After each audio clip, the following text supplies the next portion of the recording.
Hey everyone, Namaste, and welcome to this fourth episode of Yoga Shakti with me, Shailaja Menon. I hope you all had a wonderful Deepavali celebration this past week. Now, before we step into the practice, just going over the context of asana. And this is really important because it really sets the tone for our practice.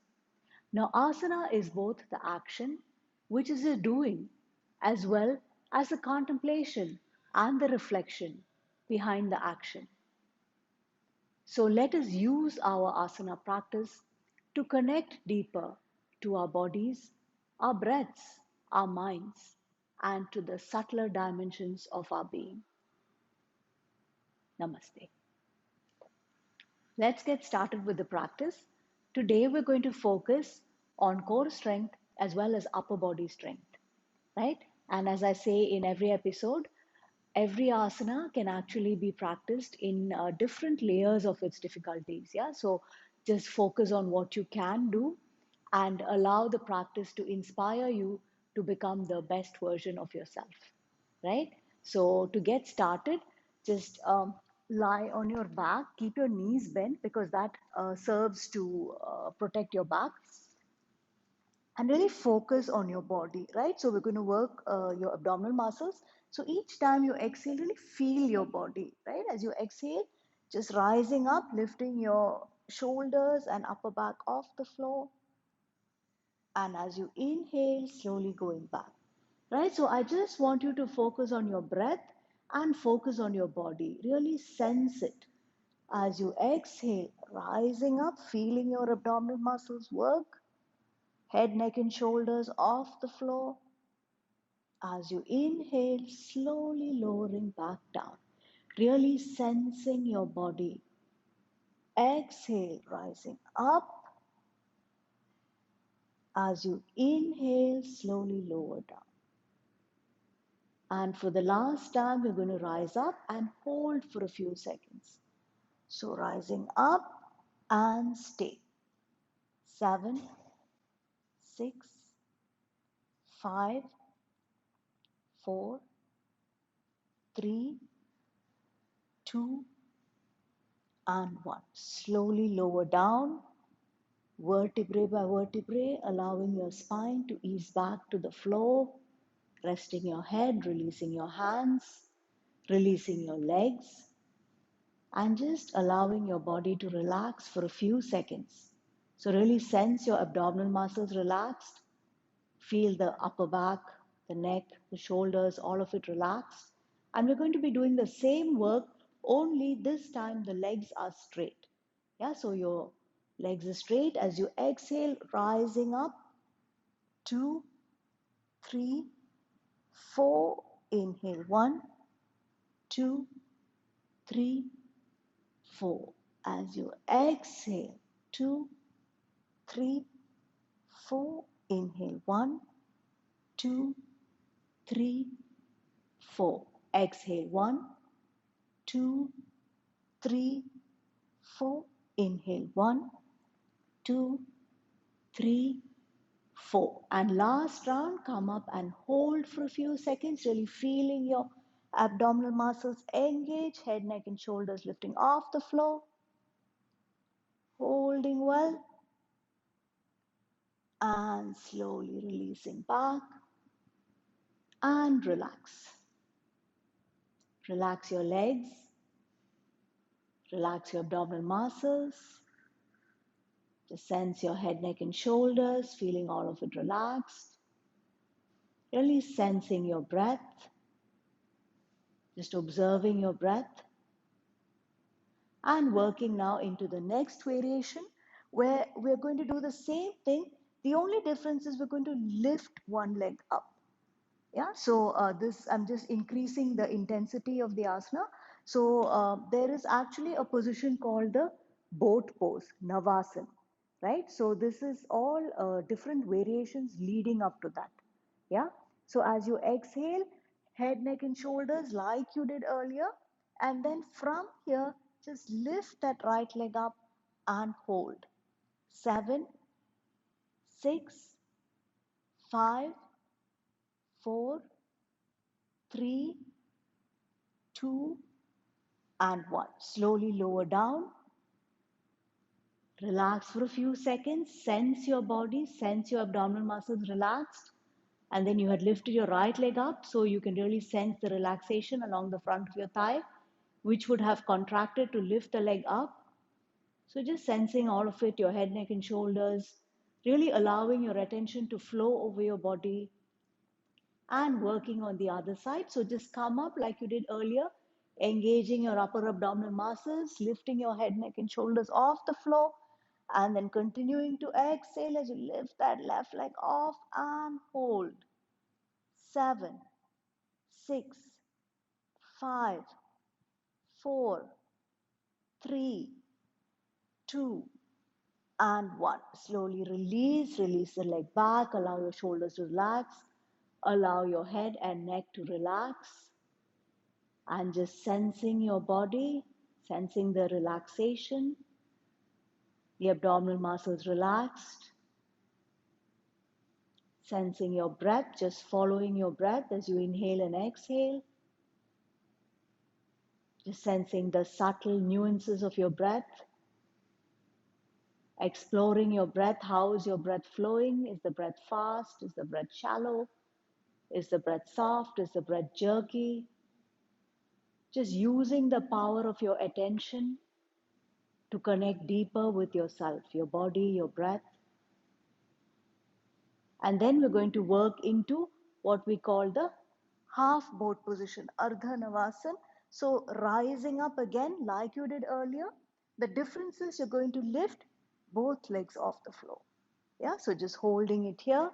7, 6, 5, 4, 3, 2, and release. Yeah, just relax back on the floor. So I've heard from a lot of my students that this can be quite difficult. So just work on the single leg, right? So when you can hold like maybe 20 seconds with the single leg, then maybe then you're ready to do both legs together, right? So we just continue now as you exhale. We're doing 3 rounds here. Exhale and rising up, head, neck, and shoulders off the floor. And then slowly lift both legs off and hold. 7, 6, 5, 4, 3, 2, and release and relax back. Just focus on your breath, inhale and exhale.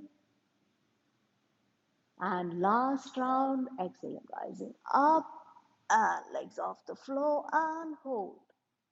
7, 6, 5, 4, 3, 2, and release. Releasing the legs back, releasing your shoulders, releasing your arms. Just focus on your breath as you inhale and exhale. Just following your breath. Okay, so keep both your knees bent. And we've done this in earlier episodes where we work on hip flexion as well as knee flexion. So just draw that right thigh towards you. Yeah, try to keep that thigh as close to your abdomen as possible. Just holding it there. And then slowly, as you inhale, just straighten the leg, extend it forward. As you exhale, just bringing it back in. Yeah, so just trying to find the rhythm between your body and your breath, right? Each time you exhale, draw the thigh back in, draw the knee in. And as you inhale, extend it out. As you exhale, bring the knee back in. Okay, so you would have noticed that my left knee remains bent. So you have two options. Yeah, you can either keep it bent or you can straighten the leg. Yeah, so now I'm going to go into the abdominal work for which I'm going to use the same rhythm, but I'm going to use my arms as well, right? So as you exhale, as the right knee comes in, like we did earlier, now you're going to lift your head, neck, and shoulders, lift your arms and come up, right? Trying to get your knee to come in as much as you can. As you inhale, the body goes back. As you exhale, the thigh comes towards your abdomen and stay. As you inhale, The body opens. As you exhale, the thigh draws in towards your abdomen. And last round, as you inhale, the body opens. As you exhale, the thigh comes in and hold. 7, 6, 5, 4, 3, 2. And those of you who would like a little bit more challenge can lift that left leg off the floor. Keep the left toes pointing forward, just holding well. 5, 4, 3, 2, and slowly release. Right? So I've given you several options, knee bent, knee straight, right? And then we work on the other side. So bend the left knee, and in the beginning you can bend both knees, but work that left knee towards your abdomen. Yeah, keeping that left thigh as close to your abdomen as possible. So this time I'm going to straighten my right leg right in the beginning. So we just find the rhythm with the breath now, right? So that also can be confusing. So as you inhale, just straighten your leg. As you exhale, bring the thigh in. Yeah, so you can just draw the thigh in towards you. Inhale, straighten the leg, arms go back. As you exhale, bring the thigh in as close to your abdomen as possible. Inhale, straighten the leg. As you exhale, bring the thigh in as close to your abdomen as possible. And then now we work with the arms as well, head, neck, and shoulders coming off the floor. So as you exhale, thigh comes in, and then you engage your upper abdominal muscles, lift the head, neck, and shoulders off the floor, holding well. Again, inhale and going back. Exhale, rising up. Inhale, going back. Exhale, rising up. Inhale, going back. Now we're going to hold as we come up. As you exhale, thigh comes in, rising up, holding. 7, 6, 5, 4, 3, 2. And then those of you who want some additional work can lift that right leg a couple of inches off the floor. Keep the toes pointing forward. 5, 4, 3, 2, and release. Yeah, and then just close your eyes, focus on your breath. Inhale and exhale, exploring your body, exploring your breath, exploring your mind. How's your mind doing? What are the thoughts in your mind? Are you judging? Are you labeling yourself? Or are you at peace in gratitude that you have all these beautiful asanas that you can practice, work with your body, strengthen your body,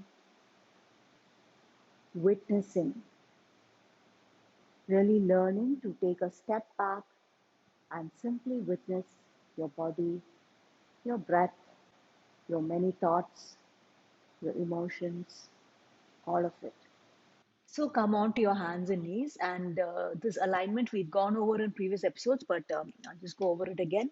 Make sure your hip and your knee are in one line. The danger is you could go back like that, so try to bring it in one line. And also check out your shoulder. Make sure your shoulder and your wrist is also in one line. Yeah, otherwise if you're not conscious, it'll go forward, it'll go way back, right? So try to get this alignment.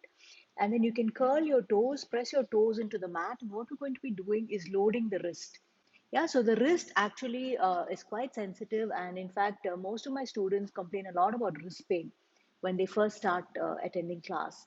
So these are gentle ways in which we can slowly strengthen the wrist, and just press your toes down and lift your knees off the floor. Yeah, so you can engage your upper back, engage your abdominal muscles. Just hold it here for a few counts and slowly lower down. Yeah, so you can just bring in some mobility to your spine as well. So as you inhale, you can arch your spine and look up. As you exhale, round your back, press down through your palms, press down through your toes, lift your knees off just a couple of inches, hold it there.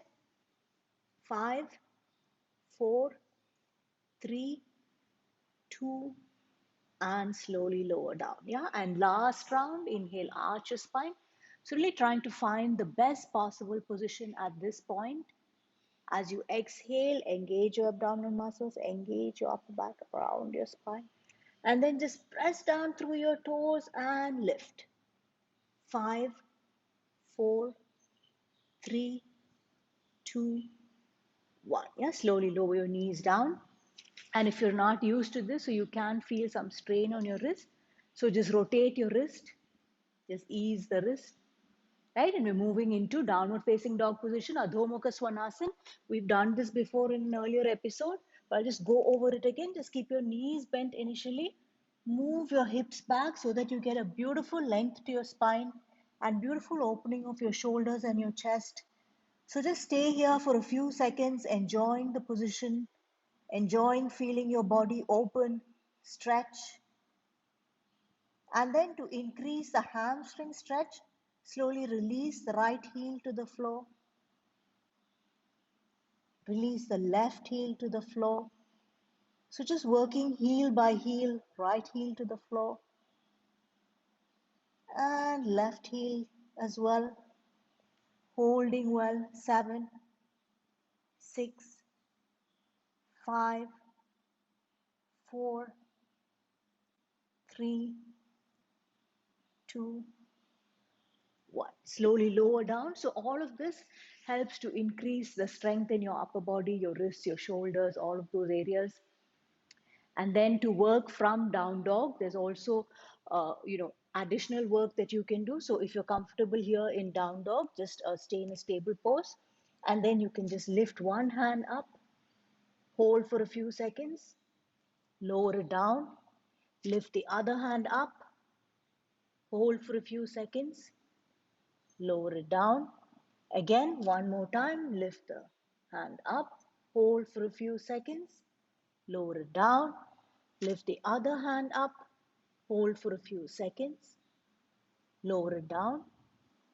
So as your body becomes stronger, you can actually hold for longer periods, right? So we build strength by holding for longer and longer periods, right? So initially increase the number of repetitions, but slowly as we get stronger, reduce the repetitions, but hold for longer periods, right? So now we're going to work into another position called the plank, yeah, which is again a very demanding position on your wrists and your shoulders.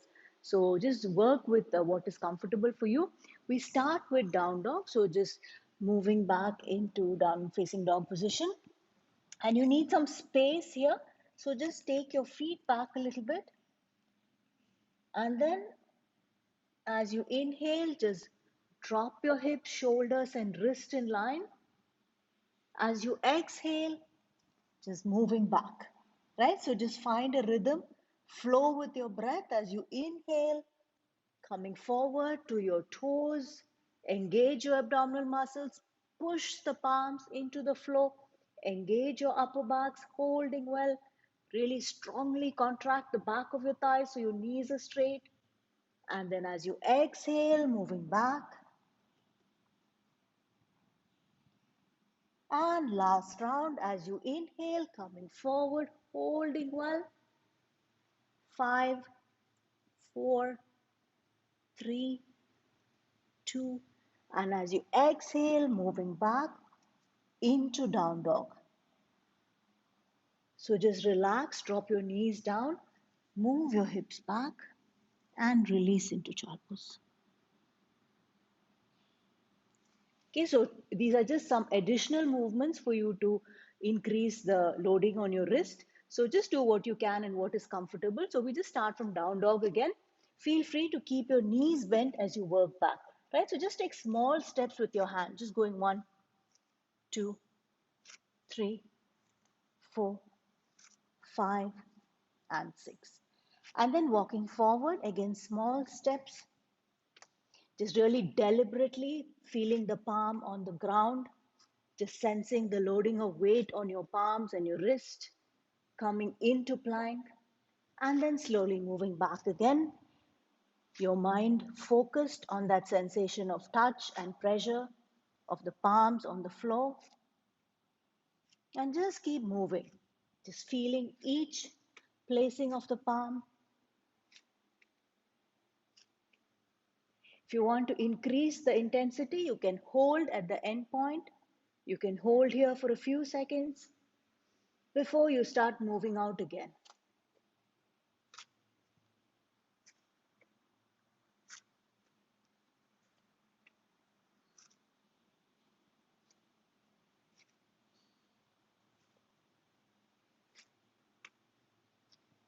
So the only thing I wanted to mention in plank is that the most common mistake is that the hips will sag, the knees will bend, and your shoulder blades will sink.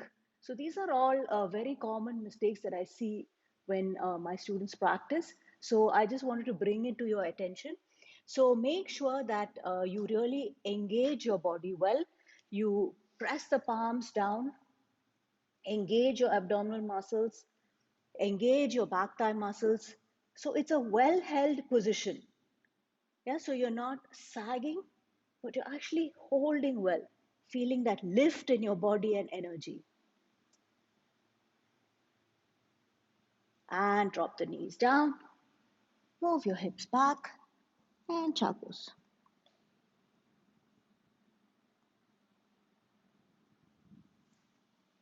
Okay, so now once you get comfortable with a plank, there are also different variations that we can do. Today, we're just going to start off with one of the most common ones, which is to shift weight to one hand. Yeah, so from here, you just turn to your side and see if you can lift your arm up. Similarly, just lower down, turn to your other side, see if you can lift your arm up, and lower down. Turn to one side, lift your arm up. Make sure you stack your shoulders one on top of the other. Look up at your thumb if it's possible, and lower down. Yeah, so initially don't hold for so long, just keep moving. But once you become stronger, you can hold.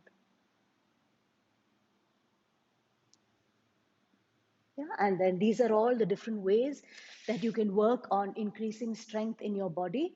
So we've come to the end of this episode, and do practice during the week so that with every episode we can actually increase the intensity of our asana practice and the range of movements that our bodies are able to do. And all of these episodes were available both on Anand TV YouTube channel as well as mine.